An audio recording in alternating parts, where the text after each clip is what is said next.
Kan?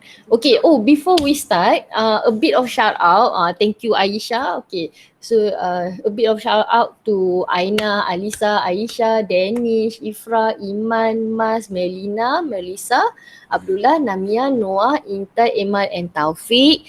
Thank you so much for your submissions in the Google Classroom. I really appreciate it. You have completed your work on time. So thank you so much.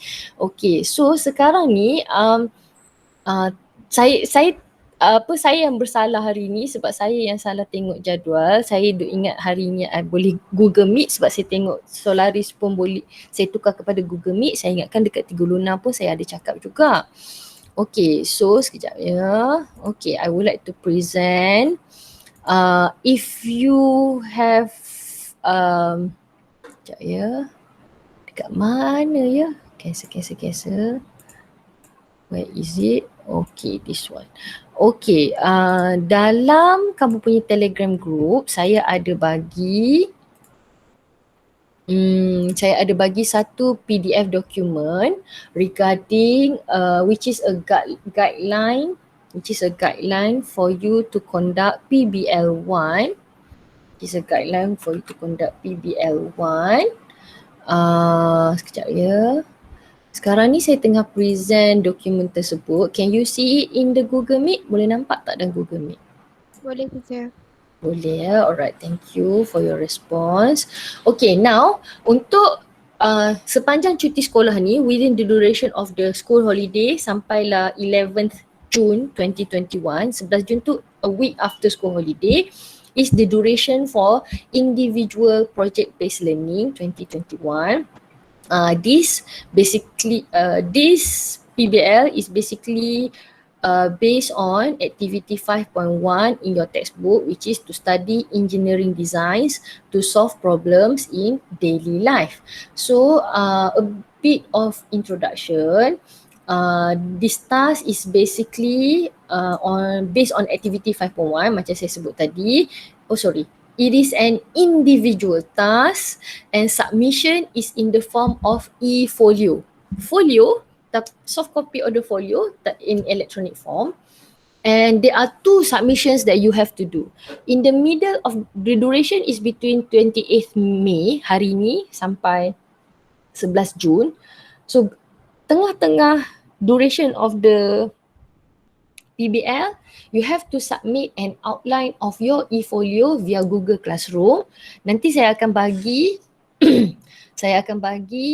the format of your outline. Macam hari tu masa kamu buat e-magazine, in the middle of your work, in the middle of the duration, kamu kena submit outline of your magazine kan? So sama, saya akan minta outline tu by 7th June. Katalah waktu cuti tu kamu dah siap outline. Kamu boleh hantar juga dalam Google Classroom, tak ada masalah ya. Okay, for final submission, the deadline is on 11th June and submission is via Padlet. Masih lagi sama Padlet sebab e-folio tu you have to upload it somewhere, dalam any flip ke, dalam kalau kamu buat pakai Canva, bagi link kepada Canva presentation ke, dan and so on and so forth lah.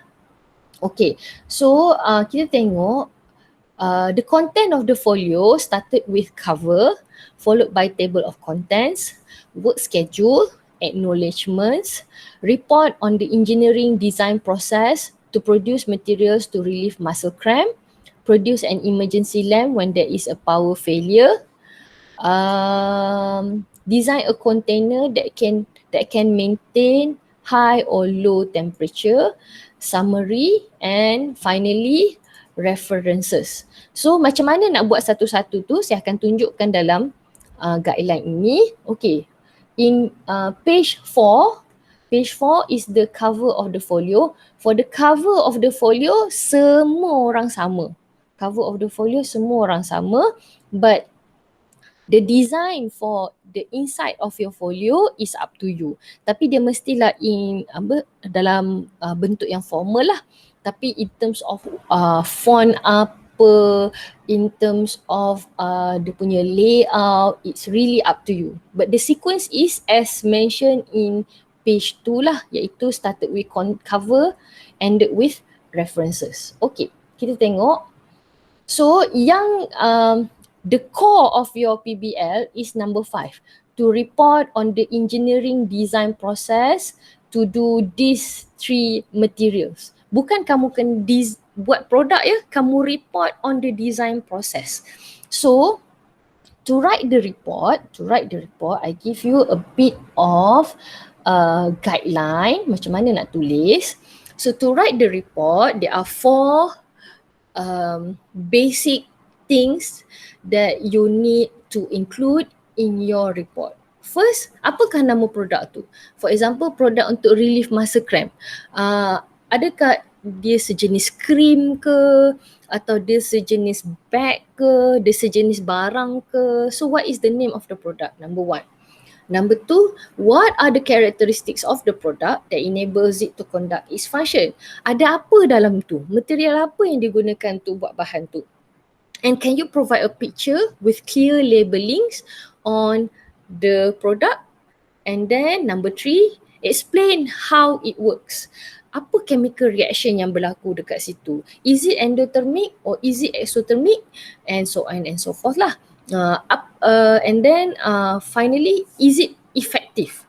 Can you include examples of user? For example, katalah untuk relief masa cramp, you found there are a few types of materials or product that can relieve masa cramp, but you found a chart atau ada kamu jumpa apa-apa graf atau carta kata, oh, produk yang kamu kaji ni lah, the one that you name in this particular report is the one that consumers mostly use to relieve muscle cramp. So boleh include chart atau testimoni ke, bukan testimoni, article from any magazine, just a screenshot of different types of references that you can see lah, that you can find. And then as a reminder, keep your sentences brief and precise. Penulisan dia penulisan yang formal sebab ini bukan e-magazine, ini adalah e-folio. Please include charts, flow charts and so on and so forth to facilitate atau to help your explanation. In page 6, I give you a link to a good example of e-folio, tapi e-folio ni dalam bahasa Melayu lah. You can click on the link and also you can scan the QR code. And then the next one, okay, kalau kamu tengok, saya ada tulis dalam introduction, you have to submit research outline by 7th June. Selepas ini, right after the class, saya akan berikan Google Classroom assignment. Dalam Google Classroom assignment tu, okay ya, saya bagi contoh ya. Okay, this is sekejap, saya tukar.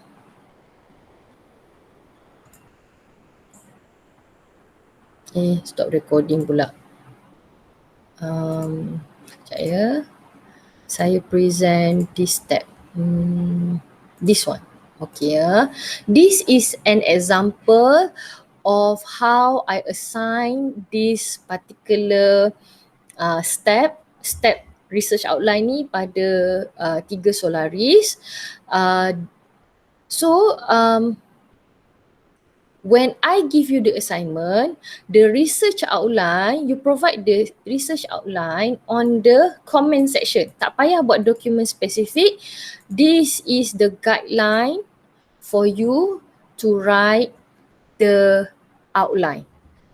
You write here, what is product 1?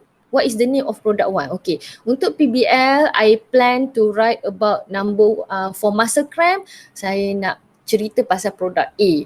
What is product A? Is it a exothermic reaction or endothermic reaction? What are the basic materials used and so on and so forth. Berikan very brief description, only 1 or 2 sentences only. Okay, and then sama juga untuk produk 2, produk and also produk 3.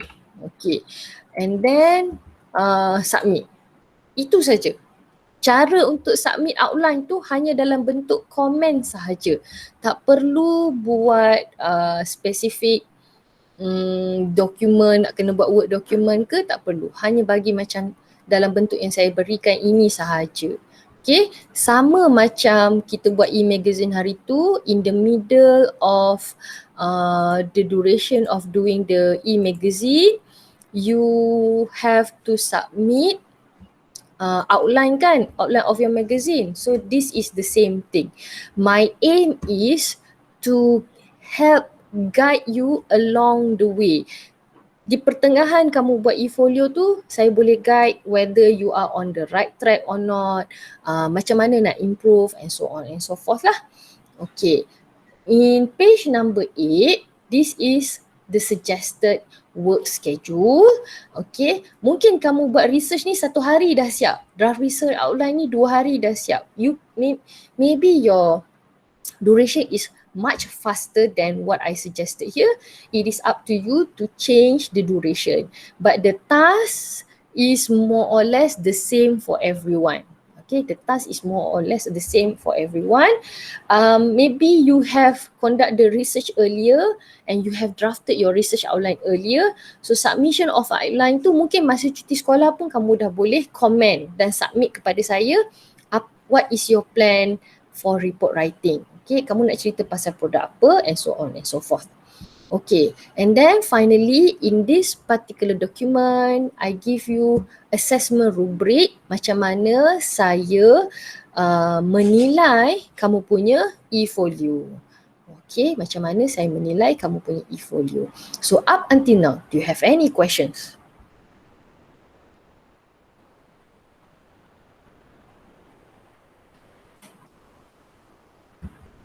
Ada apa-apa nak tanya tak? Teacher. Ya Aisyah. Tajuk dia is about endothermic and exothermic tu lah kan? Tajuk dia ikut cover yang saya bagi ni. Thermochemistry tu lah. Alright. Thank you, teacher. Alright. But the name of the product depends on your apa produk yang kamu nak kaji, produk yang boleh relieve masa cramp. Untuk orang perempuan, dia mungkin dia ada spesifik produk yang dia use, especially masa cramp during menstruation, dia ada spesifik produk.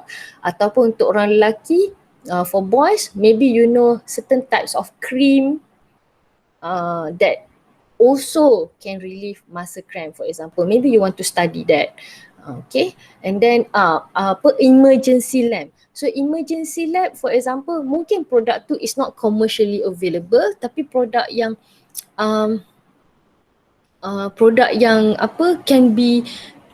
can be produced using recycled materials. Ada ya emergency lamp during power failure ni, dia ada juga yang kita boleh gunakan certain type of chemical reaction untuk buat emergency lamp. Atau memang kamu tahu ada produk emergency lamp yang boleh kita bincangkan dekat sini. Okay, and then a container that can maintain high or low temperature. Ini banyak. Mungkin kamu nak cakap pasal thermos ke, pasal food container atau lunchbox, certain types of lunchbox design ke, and so on and so forth lah. Okay, so up until now, do you have any questions? Patricia, are you okay?